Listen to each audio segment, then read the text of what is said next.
Identical Chinese twins were shocked when the lone rancher slept with them. The year was 1886, and the Wyoming Territory was a raw, open wound on the map of the West, a place where the relentless wind seemed determined to scour away not just the topsoil, but the very distinction between progress and destruction. For Rowan Croft, a rancher whose land stood squarely in the path of Corbin Thorne's Union Pacific Railroad, the world was the worn leather of his saddle and the unending thunder of dynamite. He'd buried his wife on a rise overlooking this valley 3 years ago, a victim of the fever that respected neither fence lines nor fortunes, and since then, the fight had become less about land and more about refusing to let the last piece of her be devoured by another man's ambition. The railroad baron, Thorne, was a man who spoke of the land in terms of conquest. "We are not laying track, Mr. Croft," he had once said in a rare, condescending meeting, "we are suturing the continent together with steel. Your ranch is merely a stubborn piece of gristles on the other side of Thorne's relentless march." Local ranchers, settlers, and the displaced tribes fought a losing battle against that brutal suture.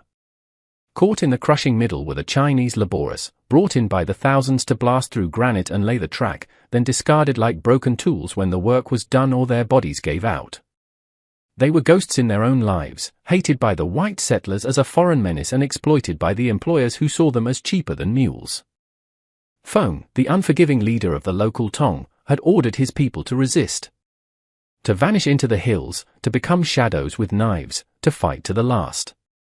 There was no surrender in their vocabulary. That was the catechism Rowan had learned by heart.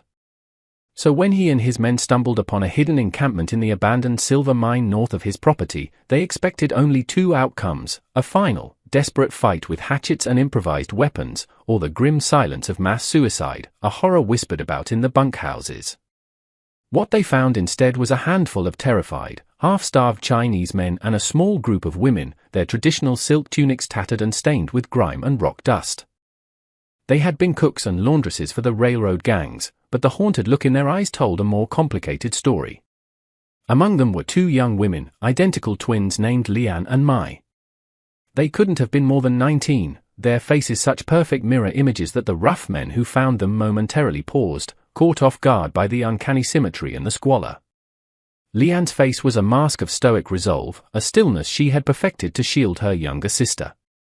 But her hands, clenched into tiny fists at her side, betrayed a terror so profound it was almost silent. Mai, standing shoulder to shoulder with her sister, could not conceal her fear as effectively. It trembled at the corner of her lips and widened her dark, expressive eyes. The stories told in the camps had been vivid and clear. The American ranchers were Gwai Lo, white devils, brutal men who would inflict unspeakable horrors upon captured women before leaving their bodies for the coyotes. Lian and Mai had recited the oaths together, death before dishonor. Yet when the moment came, when the towering, dust-covered foreigners stormed their sanctuary with rifles held at the ready, the final sharp release of death did not materialize. Instead, there was shouting in a harsh, guttural language, the glint of steel barrels, and then a strange, almost baffling order. The men were separated from the women, and the women were herded towards Rowan's ranch, a few miles south across the rolling sagebrush. There was no brutality, no leering smiles, just a weary, methodical efficiency that was somehow more unnerving. The processing was a blur of confusion.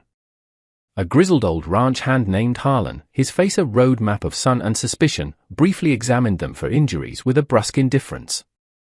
They were given a small portion of jerky and water from a clean barrel, the tough, salty meat and cool water a shock to their systems.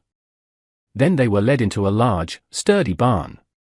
The air inside was thick with the rich scent of hay, horses, and dry wood. It was there that Lian and Mai saw it, a row of simple wooden bunks built against the far wall, each with a thin straw-stuffed mattress and a single coarse wool blanket. To the ranchers, it was standard bunkhouse furniture. To the twins, who had spent the last 2 months sleeping on thin reed mats laid upon the cold, damp earth of the mine floor, it was an unimaginable luxury. As dusk settled, casting long, eerie shadows across the valley, a new wave of confusion washed over them. The American ranchers, Rowan and his hands, began to file into the same barn. They didn't speak to the Chinese women, barely even looked at them. They simply walked to their own bunks, arranged along the opposite wall, shucked off their dusty boots with groans of relief, and lay down. They were mere feet away. Mai's heart hammered against her ribs, and she instinctively reached out, her fingers finding Lian's wrist in the dim light. In their culture, the proximity of unmarried men and women in a sleeping arrangement was a violation of the deepest codes of conduct. It was a prelude to shame, an invitation to dishonor. The twins and the other women exchanged fleeting, terrified glances. They were trapped. The devils were all around them. Yet, as the minutes turned into an hour, nothing happened. The only sounds were the distant, rhythmic boom of Thorn's dynamite, the mournful cry of a coyote, and the soft, steady breathing of the sleeping men. They had simply gone to sleep. They lay on their backs, their hats and gun belts beside their bunks, vulnerable in their exhaustion. They were not monsters in the dark. They were just tired men. This profound, inexplicable disconnect between expectation and reality was more terrifying than any anticipated cruelty. The enemy was supposed to be a caricature of evil, a simple target for hatred. But this quiet, unassuming humanity was a puzzle they could not comprehend. Lian lay stiffly on the strange, yielding surface of the bunk, her body a knot of tension, her hand still holding Mai's. "They are testing us," Mai whispered, her voice a faint tremor against Lian's ear. "It is a trick." "Be still," Lian whispered back, her own voice tight. "Watch. Learn. We are alive. That is all that matters for now." The comfort of the bed felt like a trap, the silence a lie. Every shadow seemed to hold a threat. Yet the only real battle was the one raging inside them, a war between a lifetime of indoctrination and the bewildering evidence of their own senses. Out there in the dust and the dark, Corbin Thorne was pushing his iron horse forward, and Foam was preparing his followers for resistance. But for Lian and Mai, the entire world had contracted to the space of this barn, to the few feet of air that separated them from the sleeping enemy. The dawn arrived not with light, but with a change in the cadence of violence. The morning brought the frantic crackle of rifle fire, closer now. The ranchers awoke with the practiced groans of exhausted men. Rowan Croft felt the familiar ache in his lower back as he sat up. His eyes scanned the barn, first his own men, then his livestock, and finally the silent row of Chinese women. He saw their fear, but it was a different fear now, a watchful, unnerving stillness. His gaze briefly met Lian's before she quickly looked away. He noticed a small, festering cut on her hand, inflamed and angry-looking. It needed cleaning. That was his job. Fix what was broken. He approached them slowly, holding up a small tin of salve and a clean rag. "It's okay," he said softly. The twins flinched in unison, Mai positioning herself slightly in front of Lian. Rowan stopped, holding his hands out, palms open. He pointed to Lian's cut, then to his tin, a simple pantomime of help. After a long, tense moment, Lian hesitantly extended her hand. His touch was professional and surprisingly gentle. He cleaned the wound, the sting of the antiseptic making her gasp. He worked in silence, his movements economical and sure. When he was done, he wrapped a clean strip of cloth around her palm and offered a small, tired smile that didn't quite reach his eyes. Lian stared at the white bandage. Devils did not tend to wounds. "Don't get too friendly with them," Rowan, Harlan grumbled from across the barn. "My brother was killed by Tong hatchet men building the pass at Donna. They caught him alone, unarmed. Smiled at him 1 minute, carved him up the next. They're all the same. 2 faces on every one of them." "She's a girl, Harlan." "And that cut could go bad," Rowan replied, not looking up. "She's one of them," Harlan shot back. "And there's 2 of them, identical. I see the way they watch everything. Their eyes ain't scared. They're counting. Counting men, counting rifles." "Don't be a fool," he spat a stream of tobacco juice near the barn door. Rowan didn't answer. He knew Harlan's hatred was a scar, deep and permanent, and you couldn't reason with a scar. That evening, the routine repeated itself. This time, the twins watched Rowan. They saw him meticulously clean his rifle. They saw him sit on the edge of his bunk and pull a worn leather wallet from his vest pocket. He opened it and stared for a long time at a small, creased photograph inside. A flicker of deep, painful longing crossed his face. It was an expression they understood perfectly, the look of a man who desperately wanted to be somewhere else, with someone else. The broad, monolithic fear of the White Devil was beginning to fracture, replaced by 1,000 smaller questions about this one man. Harlan's open hostility was, in its own way, more comforting than Rowan's quiet decency. You knew how to react to hatred. How were you supposed to react to kindness from your sworn enemy? Several days bled into one another. A fragile truce formed. The twins and the other women were given simple chores, mending clothes, peeling vegetables for the meager meals. It was during one of these afternoons, while they sat in the sliver of shade by the barn, that Harlan approached. He stopped a few feet away, watching them with his hawk-like intensity. "You think you're clever," he said, not to anyone in particular. "Biding your time. Waiting for your chance." My dropped a potato, startled. Leanne simply continued her work, her fingers moving deftly with the needle, not giving him the satisfaction of a reaction. His presence was a constant, oppressive weight, a reminder of the chasm that still existed between them. The breaking point arrived with a scream and a flash of orange fire. Thorne's men, in a bold move to drive Rowan off his land for good, launched a direct raid at dusk. It wasn't a battle, it was an extermination. Sticks of dynamite arced through the twilight sky. The world dissolved into a cacophony of splintering wood, the terrified shrieks of horses, and the screams of men. The air, thick moments before with hay and sweat, now tasted of burnt powder and iron. Rowan was thrown against a support beam, his head ringing. He scrambled to his feet, a frantic calm descending. "Lights! Get the lanterns," he yelled. Men were groaning.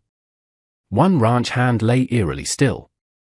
And Finn, the young ranch hand Rowan had been mentoring, was on the ground, a large dark stain rapidly spreading across his chest from a wound high on his shoulder. In the chaos, Harlan scrambled for his rifle, his eyes darting to the Chinese women huddled in terror. "On the ground! All of you, now!" he shrieked. To him, this was the moment he had predicted. Rowan was a whirlwind of motion.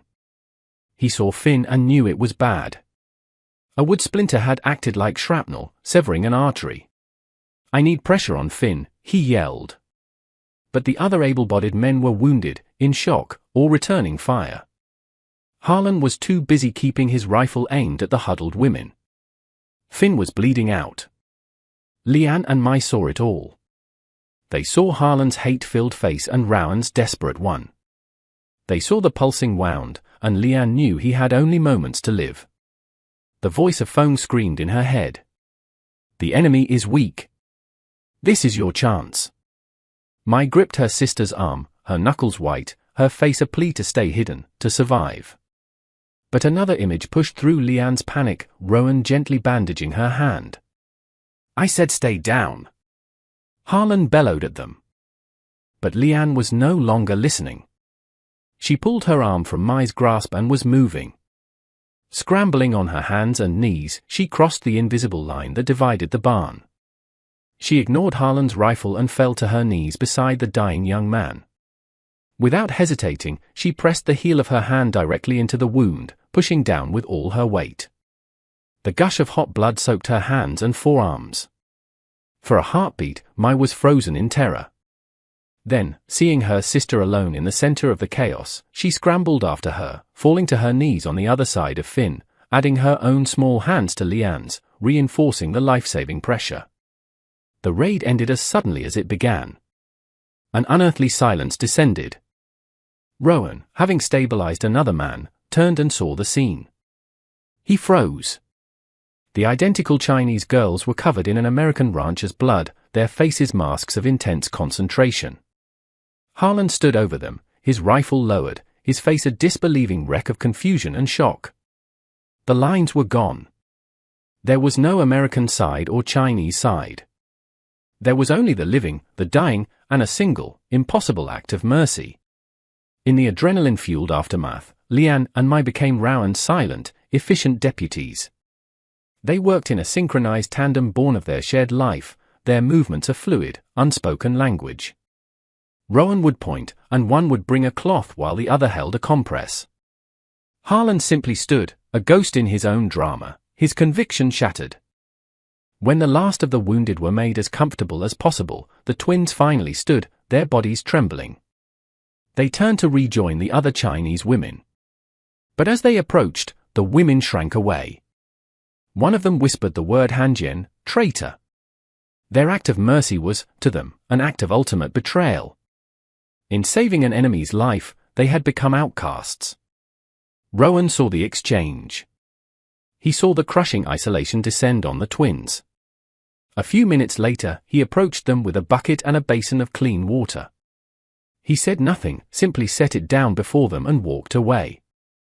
The act was louder than any words. As Leanne and Mai plunged their hands into the cool water, watching the Americans' blood swirl and dissipate, they felt a strange and terrifying sense of release. They were unmoored, adrift between two worlds, belonging to neither. News of the incident traveled with the speed of frontier gossip. By the next afternoon, it reached Mr. Fletcher, an agent for Corbin Thorne's railroad.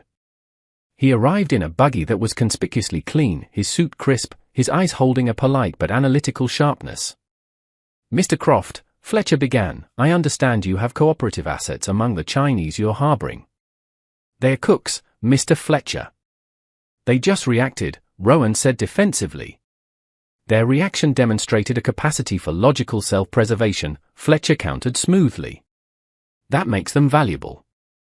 Mr. Thorne is desperate for information on Feng's main stronghold in the Blackstone Hills. Prisoners who understand that cooperation is a better alternative to starvation are prisoners we can work with. I'm here to ask them a few questions."